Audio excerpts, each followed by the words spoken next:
And it is live.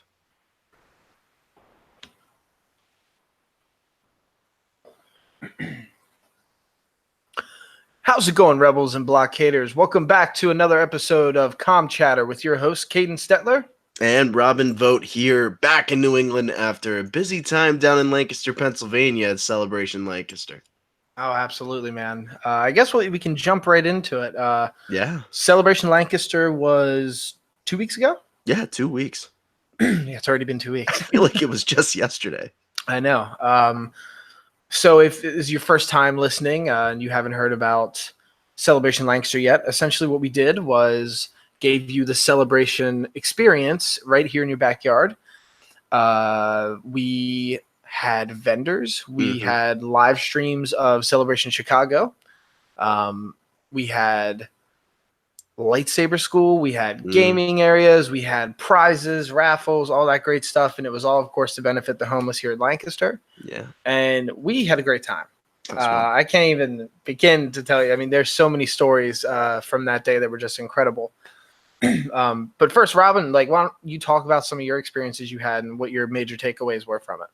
Yeah, it's pretty simple. I mean, I think the major takeaway from it was not only how much money was raised for the homeless in Lancaster, but number two, the interaction and watching people in the Saber Academy, watching people check out all of the fantastic raffle prizes that were out there too. I mean, I had so many people walk up to me and say, "Is that seriously Steven Stanton autographs over there? And is that seriously a Shock Trooper helmet?"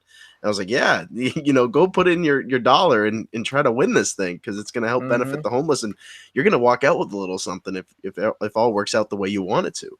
So I think number one, that was my biggest takeaway was the fan side of it.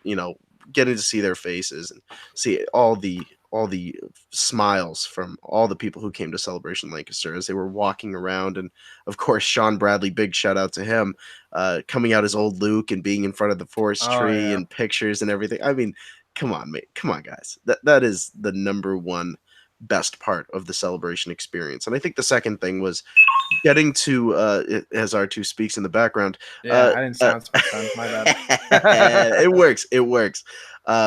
Just getting to hear all the people walking up to the Brick City booth and people walking over through the entrance and saying, "Hey, this is our first time going to a Rebel Cause event," or "Hey, look, Brick City's here. We've been listening to them for a couple of years now," and getting to have those interactions with people. And one of the things I never told you, Caden, and one of the comments a lot of people said was, "Oh my goodness, I never associated the two with each other." Like people in Pennsylvania who know about Rebel Cause Lancaster and been following what you're doing and never made the connection of, "Oh my goodness, I listened to the podcast that they're kind of brothers and sisters with at the same time, and they're both in the building with us today." And there were so many different people that came up to me and said, "What a small world. What a small world." And it's so great to hear these things. There were so many people that were just so happy to be there. And the really cool thing was even after I saw on Facebook people posting about it that I guess didn't know that I was putting it on or whatever, that I was mutual friends with, "Oh, I'm so mad that I didn't get to go." And, just seeing people come in and checking out the forest tree. Yes. I actually saw some people with profile pictures now, from the event, which was really cool, with the forest tree. And yeah, it was awesome. And shout out to Telus 360 and Wonderful. Bill Speakman for hooking us up with the amazing room and just giving us everything we needed for the day. It was fantastic. We had just everything we could possibly need, and both of our crews did an amazing job getting set up and just making sure we were good. And there was just, oh man, one of the biggest things that happened, which was pretty incredible. This woman came up to me and she said, "Hey, I wanted to talk to you. I've been a big fan of Rebel Cause for a couple years now, through you donating to Water Street Mission." I was like, "Oh, thank you so much." And she's like, "I've been a Star Wars fan for, pretty much my whole life. And I just wanted to tell you, I actually found out about you guys through Water Street." I was like, "Oh, that's fantastic." And she's like, "Because I actually just got out of there 2 weeks ago." Wow.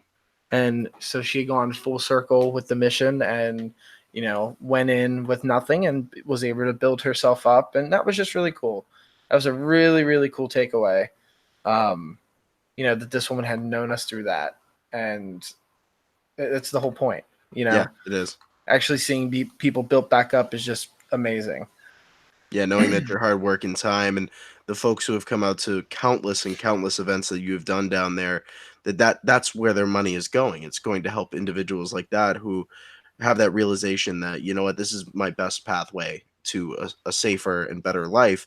And knowing that Rebel Cause contributed to that, I think the people of Pennsylvania, people of New Hampshire who came down, and just everybody who's involved in this community in terms of Star Wars, who showed up at Celebration Lancaster, there's your example right there of where everything is going towards, and why Caden works so hard along with the rest of the Rebel Cause crew to make sure that people like that have those experiences and have those opportunities to really turn things around in their lives.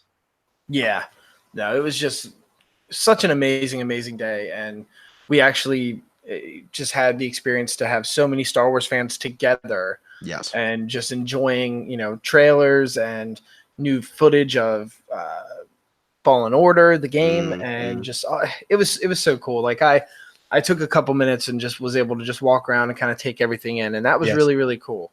And just meeting people, and it was funny, like as we're walking out, there's random people that see like the lightsabers and stuff are carrying out, and like I met a guy outside who was just like, I custom build lightsabers. I'd love to talk to you and get you on the raffle off. And I was like, there you go. That's how it happens, man. That's how it happens. And then we actually, first off, shout out to Matt Spatz. Edit this out. I'm sure hey, Mike Moriarty likes it, but you messed up his name. Matt Spatzel, who is from Home One Hangouts, and he came and hung out with us for the event. It was so cool to have him down there. It's the first time we met, but awesome. You meet another Star Wars fan and you're just brothers right away. There's no kind of getting to know the person. It's just like, what's up, man? Star Wars, let's do it, And he just fit right in with all of us. And, hopefully next year for Celebration Lancaster 2020, which is going to happen, officially announced a couple days ago, but it's going to be at Tellus again for sure. Home One Hangouts will be able to be an even bigger part of it, and hopefully Mr. Mike Moriarty can make it. Yes, which would be awesome. And yeah, hopefully we can just get more, other Star Wars groups out with us. Shout out to, we had some 501st people, Rebel Legion, Mando Mercs there, and we had some. I forget what they're called. They are called the. One second, I want to make sure. Get the sources right. This, I think it's. Can edit this part, but I want to shout them out. I don't think it's that. Nope, not them.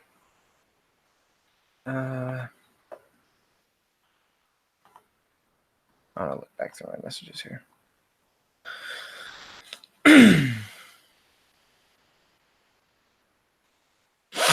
1 second.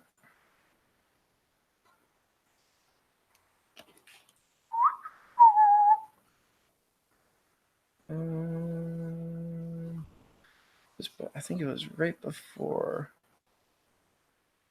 Celebration. It's gonna take me a second because I have to go to this chick's profile.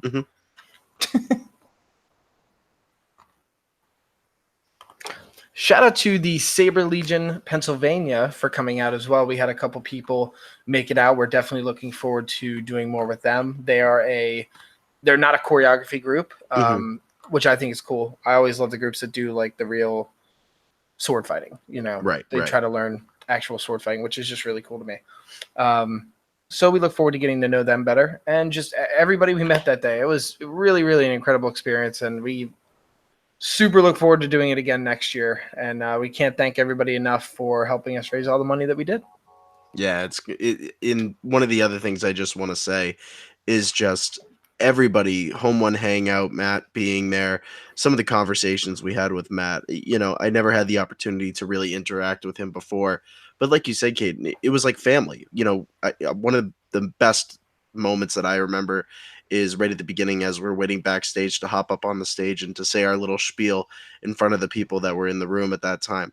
It's just that feeling of, okay, you're not addressing like a bunch of people that you really don't know, but everybody in that room felt like family that you were addressing, and having Matt up there and the entire crew, I just love being up on stage and just having side conversations and having people come up on stage. I think there were some really, really great Star Wars conversations that happened when you allowed the fans up to talk. And those are the moments that we consistently reflect on.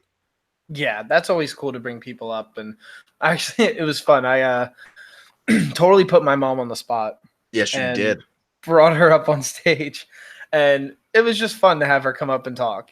She doesn't know a ton about Star Wars, but, I've made her pretty much watch them all. And it was just fun to bring her up and let her, kind of make her talk, I guess. Because, she was getting up and she was like, oh, what, are we just going to talk on recording? And I was like, nope. And I turned the microphone on and I'm like, hey, so I was like talking to the whole room.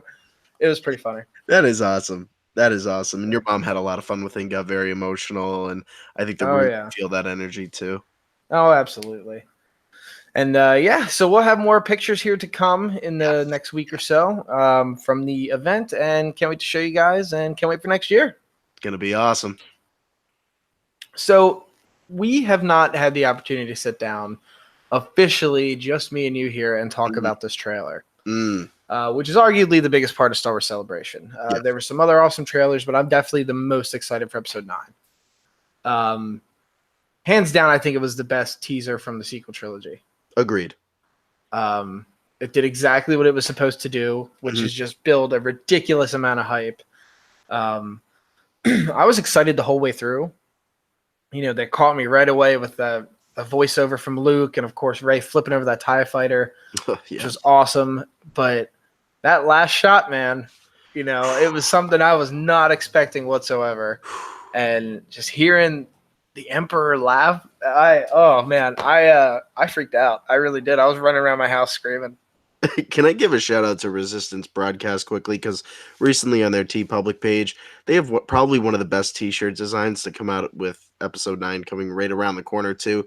It says "Sheevy Babes, the cackle is back," and I think that's probably one of the greatest things. I love listening to the end of that trailer. But shout out to Resistance Broadcast, John Huey, the entire crew from Star Wars News Net. You guys just knocked it out of the park. Sheevy Babes, man, it's perfect. That's hilarious. But yeah, I mean, this trailer, man, there not a day goes by when I have to go back and I have to look at something, and I feel like it's a lot like the Force Awakens trailer when we really did not know anything heading into the first film. J.J. Abrams has done that again now, heading into the last film in the sequel trilogy, and I don't know how you feel, but I feel like every time I go through this trailer and I watch every segment, I'm like, hold on, I'm picking up on something new. I have to pause it. I have to look. I have to see which characters are involved. And there's just something new every time. And I think JJ has done such a great job with this trailer specifically of making us fans be like, okay, I'm not setting any expectations for myself, but I'm setting the actual expectation deep inside of myself as this thing is gonna give every bit of Star Wars it has to. Yeah, I completely agree. I loved Episode 8 and 7, but I think this definitely has the potential to be the best of the sequel trilogy. Sure. By far.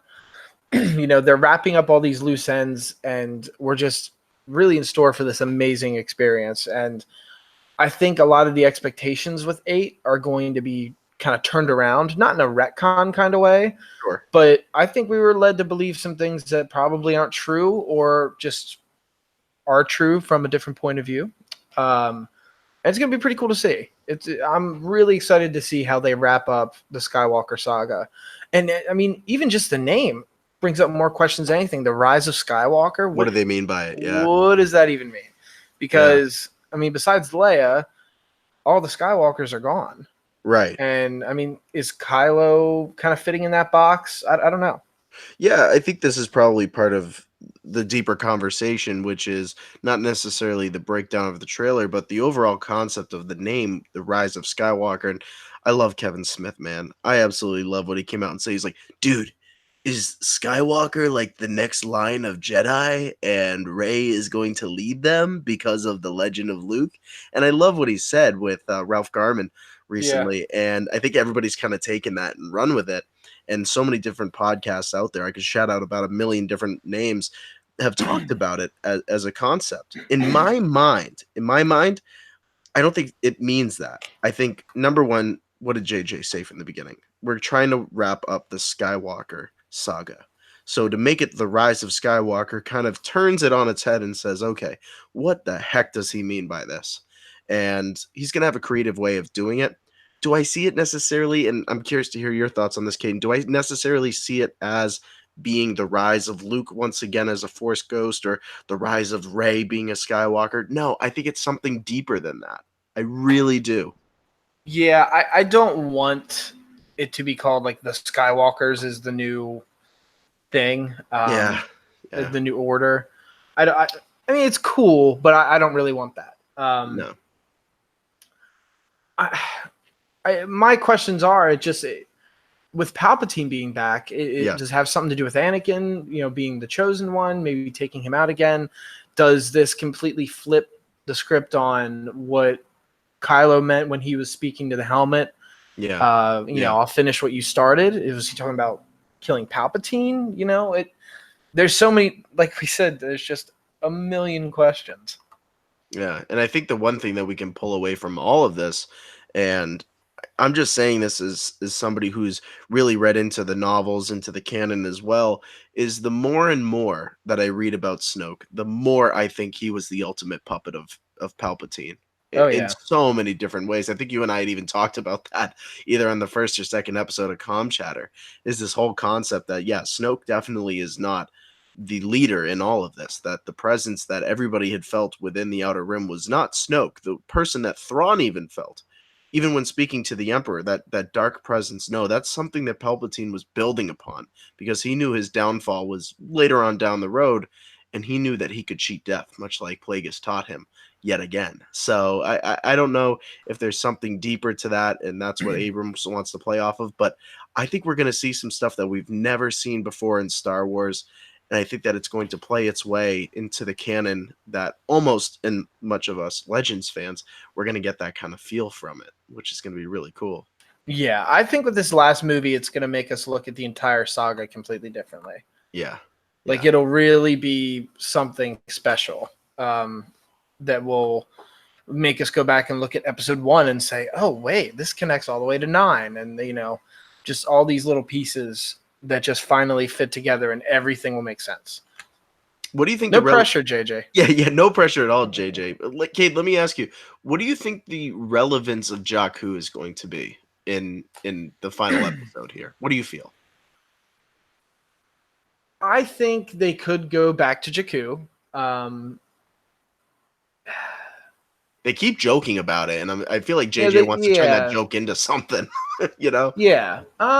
It could have something to do with the observatory. Sure. That's kind of been something lingering there this entire time. Right. Whether that has to do with just, I think in what's the last book? Empire's End. Yes. It was a map. Like there was maps to the unknown regions there, correct? Right. That's what Gallius Rax really wanted to get his hands on. Yeah, so like they could go there and find, some maps to something, or it could have something. It probably has to do with Palpatine. Sure. At this point, So yeah, I'm not 100% sure. I don't want to speculate on it too much, I guess. Sure, of course. Because I want to be surprised, but it's probably something pretty straightforward. We know a decent bit about Jakku, and in Star Wars fashion, it would make sense to go back to Tatooine in the last film, or not Tatooine, but like it's like going back to Tatooine in the last movie. Sure. Like New Hope to Return of the Jedi. But yeah, what about you? I'm in the same boat as you. I think Jakku is going to be used more as a plot point rather than something that's going to tie this entire sequel trilogy all together. I don't see it as being the be-all, end-all place. I think that there's going to be a lot more action that's going to happen on additional planets. And JJ said that we're going to explore, once again, new planets and some familiar ones in this last film. And it makes sense. I mean, everybody has speculated on the idea, and healthy speculation, about Tatooine. Are they going to go back there because of Anakin? And now with Palpatine, knowing that there's definitely some deep presence that involves Palpatine and Anakin and Shmi on on Tatooine and everybody else that resided there, including Luke. Is that a major plot point in this? And I don't think so. I think that JJ has his own way of playing around with these planets and the storyline in a way that, as Star Wars fans, we're going to be more than feeling approved that, or better wording, we're going to feel much better about the product that we end up with if he's able to balance all of these new places with the places that we're familiar with. I think that that's the end goal in all of this. And whether Rey wants to return to Jakku and there's something there for her, I think maybe she'll go there and seek answers. Who knows? But again, much like you, I don't want to speculate too much. He's got a plan, and I really don't want to ruin the execution of that with all these preconceived ideas. Oh yeah, I'm just so curious on what we are going to see as the last shot as it fades to black of the whole Skywalker saga.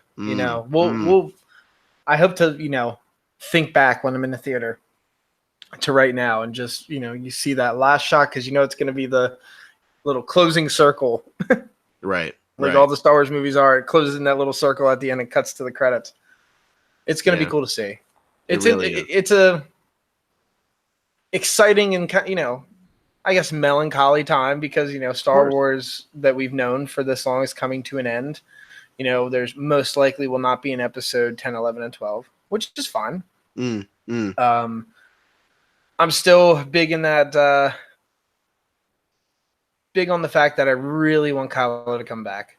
I know you're on the redeem train, and a lot of people are joining that train with you, my friend. Yeah, I want that pretty bad. I think that would be really cool, and then that's how we could get more from this line. You know what I mean? It's not a Skywalker. He is a Solo, Ben Solo. That's kind of where I'm at. I would, if they're gonna keep doing movies, I think Kylo would be a good character to have. As Ben, obviously. Yeah. It's just I've said it so many times, but he's such a compelling character, especially if he would return to the light.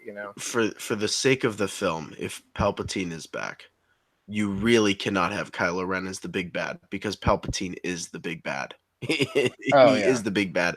So having him be redeemed and leaving that empty space for Palpatine to really consume and to take over the film as the puppet master, I think makes absolute sense. I'm not in terms of I don't want him to be redeemed. I think if he dies in the hands of Palpatine, I think it would mean a lot to me. If he was to go out rather than Rey, Poe, or any of the others, I think in the hands of Palpatine, knowing that he is the grandson of Darth Vader, I think that would be very, very cool. But it's one of those fine plot lines that you have to look at and say, okay, the redeemed factor is cool, and I think I'd be fine with either approach. See, I think the only way I would be a little disappointed if it was him just sacrificing himself, because that's too Vader. I agree. I mean? That's a little too Anakin. Yeah. If he's going to die, he needs to be evil, in my opinion. And if he's going to come back to the light, I think he needs to live. Because my biggest thing is, like, if he dies, the Skywalker lineage just ends on such a downer. It really does. It really would, It's not the way we want it, but... And they're dead. Like, that's essentially what it would be. It's like those videos you see, everybody dies, then it says, filmed by George Lucas. Exactly. You don't want that at all. You don't want that at all. One of the other things I want to ask you about, Caden, and something that's been kind of running on my mind, and I'm going to be talking to details coming up here on a Make the Jump podcast about it, because we'd had a discussion about it too, is Poe Dameron, the character of Poe, because this is a character that originally was supposed to be killed off and was one other than Harrison Ford, who wanted to be killed off as Han Solo. Poe was supposed to be killed off early on, and now he's made it all the way through to 3 films. I don't know why I have a feeling, and this is just an idea, that there's some deep connective tissue with Poe and his family, because it was discussed at the episode 9 panel. It was on stage there that Stephen Colbert looked over at him and said, well, let's talk a little bit about Poe Dameron's mother and father, which we've seen in the canon. You don't ask questions like that unless there's something deeper to it. And I feel like they're not done with his story just yet. No, I think we're going to see Poe as essentially the leader of the Resistance. Yeah. Or the Rebellion, whatever they call it at this point, because, Luke said the Rebellion's reborn today, so who knows? In place of Leia, of course. I think Leia will be in the background a little bit, just due to the fact that there is only so much footage with Carrie. Of course. Yeah, I'm interested to see him really take that leadership role that we kind of saw at the end of Episode 8. Yeah. And really just go with it, and be the leader that the Resistance needs. And even more so than Poe, really excited to learn more about Finn. Yes. Because the last 2 movies have essentially been him running, or trying to run in some way. And I think, they flat out said it on the panel that Finn has really found his place and he is a full-fledged Resistance fighter now. Which is great. And he's got his own clothes. He finally has his own clothing. He's not wearing black pants that are all beaten up anymore. Exactly. So he, he's his own man now. And it's going to be cool to see that character, really flourish. Because, there was that moment during Episode 8 where he's in the skim speeder flying towards that, what was that? Yeah, it was big gun called. It was a first battering ram cannon. Yeah. And when we thought he was going to die for a minute, I was like, you know what? Okay. If that's how his character went out, I would have been okay with it. Good point. But I'm glad that he didn't. Yes. And I'm excited to see his character really, really come into himself now. Yeah. Yeah. That, and it's just going to be cool. That my secret wish for the end of Star Wars as we know it would be that it cuts to some point in the future at the end of the film. This is okay. So this is my ideal ending. Yes.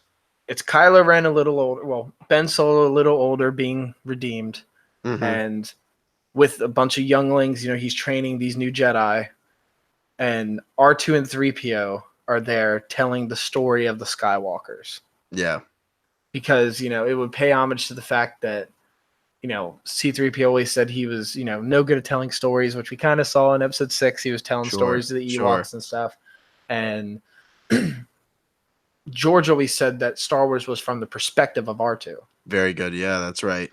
And I just think it'd be really, really cool. There was some comic book at one point where somebody found it's like really far in the future on some underdeveloped planet, and a force-sensitive kid finds C-3PO's body and a lightsaber. It's like Luke's lightsaber, so I'll have to find it.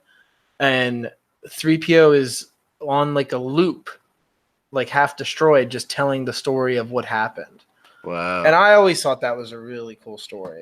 That is cool. It's very George Lucas-like too, which makes a lot of sense. Yeah, I mean, maybe that boy's broom boy. Maybe he goes and he's sweeping around with using the Force, and he finds C-3PO sitting there, almost like when you drop a Samsung Galaxy S8 in the toilet and you don't know what to do with it because it's replaying the same YouTube video you've had on for the last 2 hours. Not saying I've had experience with that, but it's one of those things that, it's like, okay, what do I do with this guy? He's telling me this crazy story, and then we like cut out, and then you just hear him talking about like Darth Vader and this and Luke and that, and that's how it goes out. That would be amazing. Yeah, no, for sure. That would be really cool. I don't know, JJ. You got some work to do, buddy. Yeah, you better do it right. No, better do it right. We're gonna be mad. I trust JJ, man. I think he's gonna do a great job. Me too. I'm excited. I'm excited to see what he does. Cannot wait. Oh boy. Well, we were originally thinking around the idea of breaking down that trailer that we saw. But I think the only other part of that trailer I just want to quickly discuss before we put a lid on this episode here, Caden, is there was one part that really stuck out to me the most. And other than Palpatine at the end and seeing the Death Star 2 lying in ruins and whatever was left, I have to say, the one scene that really grabbed my attention was when we were looking at Leia and Rey hugging and a tear rolls down Rey's Oh my face. gosh, yeah, that shot. And that's why I'm closing with it. And I feel like in that moment, we obviously saw in The Force Awakens a scene where Rey was hugging Leia after they found out about Han and everything. I'm starting to wonder if that scene in particular is like an in memoriam scene for everyone.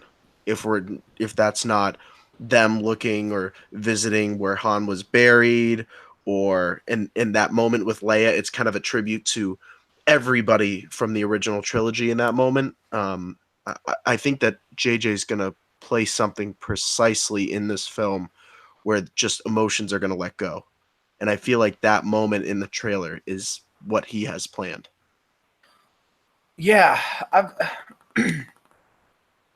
I've heard some interesting stuff from leaks about how Han is going to play into this film, and I mean, I'll talk about it. So if you don't want to know about it, maybe don't listen for a minute or skip a minute ahead here, guys. But I'll put a sound effect in right now. I heard something that Luke basically shows Kylo a vision.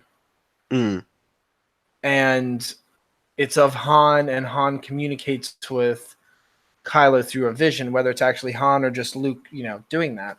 Yeah. That would be really, really interesting to see Han come back into play. I mean, we've heard rumors of him doing so, in 8 and all that, but I would love for them to touch on Han one more time before the end of the saga, for sure. Yeah. Yeah. That would make a lot of sense too, because what does Luke say to Ben? If you strike me down, I will always be with you. Exactly. And that's just like the your way, father.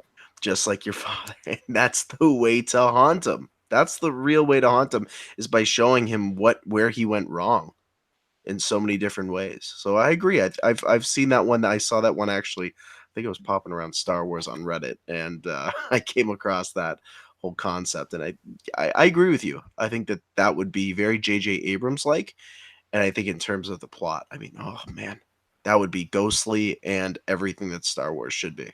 Oh, absolutely. Insert sound effect right here because we're coming out of discussion. Beep.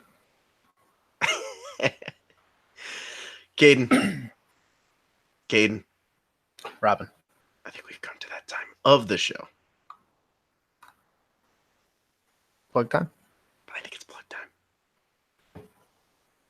You go first, Robin. I always go first. This is for you, buddy. Who talks first? You talk first. I talk first. You guys can follow me over on Twitter at Mr. Vote Tweets. Check me out on Instagram at The Official Vote. Hey, www.brickcityblockade.com for everything happening at the podcast network and in a galaxy not too far away. Patreon to support the network. TeePublic to rock the network. And of course, our Galaxy of Joy program. You hear me talking about it all the time, bringing smiles to kids' faces in hospitals around the country, every cent at a time, through our friends over at Starlight Children's Foundation. How about you, Caden? You can find Rebel Cause at Rebel Cause Lancaster on Facebook and Instagram under that name. You can find us on rebelchatter.com, where we have our podcast, which is the official podcast of Rebel Cause, with me and my father. And you can find us, of course, on the Brick City Blockade Podcast Network. Awesome. And thank you guys so much for listening to this episode of Com Chatter from your friends at Brick City Blockade Podcast Network and Rebel Cause Lancaster. For Caden Stetler, this is Robin Vote. We'll talk to you soon, folks. And as we always say, hey, may the force be with you. Always. You sure about that? Most of the time. Most of the time. That might be how it works. I don't know. Are you sure about that? No.